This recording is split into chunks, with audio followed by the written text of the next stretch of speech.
Emakumeen ahalduntzerako ekipamenduak ugaritzen ari dira Euskal Herrian azken urteotan. Mugimendu feministak egindako aldarria da hiri eta herri askotan, baita zenbait udalek bultzatutakoa ere.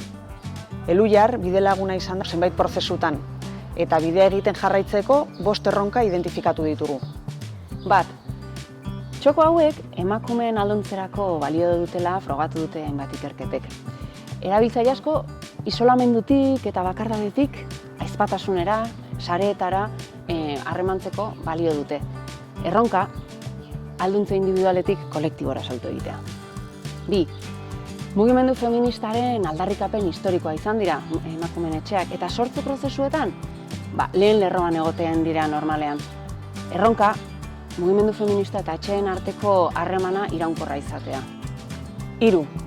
Udalek eta administrazioek emakumeen txokoen lana aitortzen dute. Ikusi besterik ez dago berdintasun legean egiten zaion aitortza edota zenbat etxe berri ireki diren azken urteotan Euskal Herrian.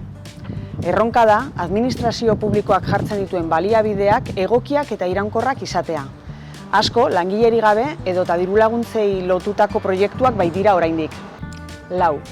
Emakumeen etxeetan, emakume oso anitzak elkartu ohi dira. Ikasketaduna, jubilatuak, etxeko langileak, migratuak, genero disidenteak edo gazteak. Errealitate hori dute eskaintzen diren zerbitzu eta programazioei esker. Erronka da, nola egin desberdinen arteko harremanak eraikitzeko komunitate anitzak sortuz. 5. Espazio hauek ez dira berariaz indarkeria matxistaren kontrako zerbitzuak, baina ateak irekitzen diren unetik errealitate honekin egiten dugu topo.